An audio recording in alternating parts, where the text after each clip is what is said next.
lime cracked pepper salt, and we're also going to use our Chinese 5-spice. So Peking duck is so aromatic, so fantastic, and has a rich history, recent history really, and it is absolutely served at beautiful dinners, beautiful lunches. It's usually reserved for royalty or in the history of Peking duck, but also for special guests. So I love Peking duck. I learned to make it, and I found out how simple it was. It's become, you know, a regular, maybe not quite as regular as roast chicken, but fairly regular in our house. So all you're going to do is you're going to get a duck. You know, it's hard to find sometimes, so frozen duck is fine. That works out great for Peking duck. And then all I'm going to do, so what I've done is I've rinsed the cavity, rinsed it very lightly, and patted some of it dry. Not, you don't want it completely dry, but some of it dry. And then you're going to simply use salt, and what you want to do is just give a generous helping of or coating of salt on the duck. All right, you just want to get lots of salt on there. You can use regular salt, of course, but I do love the little zing of the lime and the cracked pepper together with our YIAH lime salt. So you want to make sure you cover it everywhere, because this is what's going to help draw out that duck fat, give it a nice crispy skin, is which Peking duck is known for. So, you know, make sure you do get a good helping of that on there. There we go. And a little bit on the back as well. The more you can get on, like I said, the crispier the skin is going to get, which is what Peking duck is known for. And then I've just poured some of the Chinese 5-spice into the bowl. It's a little easier. And again, you want the same thing. You want it to look a nice brown color. And of course, some people would have less on it. But those of you who know my style of cooking, I love full flavor. So does my family when it comes to aromatic spices.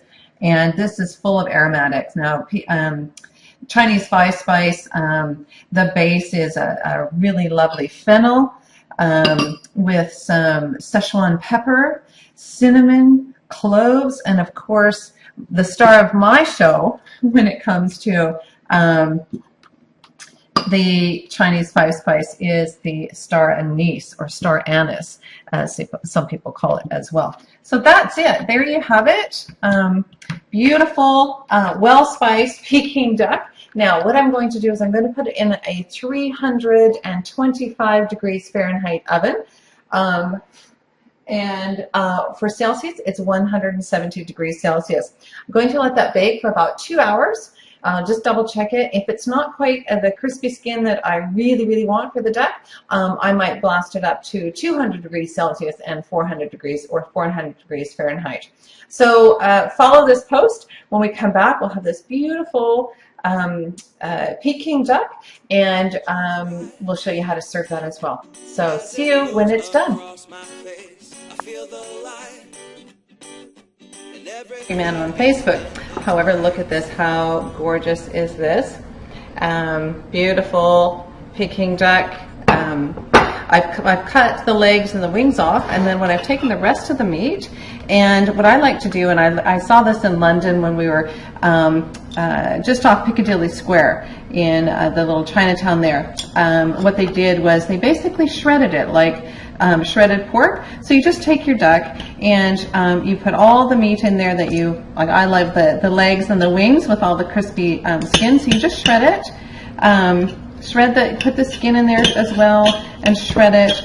And I remember there's a few of you who were on the trip with us in the UK, and boy, the lady was so aggressive shredding this duck. So I'm trying not to be as aggressive and as loud as Herb in the restaurant, but it was fabulous. So you can see it's well cooked. And what I've done is I've also made, and I'm terrible at this, I'm not the most perfect pancake maker. They need to be really thin little pancakes, but I'm learning, and they'll taste great. That's always my motto. So they'll taste great. So I'm just going to put a couple of pieces of the shredded duck. I would normally shred it a little bit more, but for your guys' sake, shred it in there. A couple pieces of shredded duck in there. You're just making like a wrap, basically. I'll get some lovely crispy skin in there, beautiful. A little dollop of hoisin sauce. You can use plum sauce as well, whatever you like. And I've got some really finely pieces of spring onion and some finely bits of cucumber. So just making a little wrap here. And that's it. You just roll it and enjoy. That's how simple Peking duck is. You can enjoy it anytime. Duck is, as I said, fresh duck is a little bit harder to get, but frozen duck works perfect for this. And I will post the recipes for the pancakes. They're really simple. It's just flour, corn flour, or cornstarch as we know in North America, water, milk, 2 eggs, and a couple tablespoons of butter. And I actually use almond milk, and the recipe turned out great. So enjoy, and I know what I'm having for dinner. Thanks.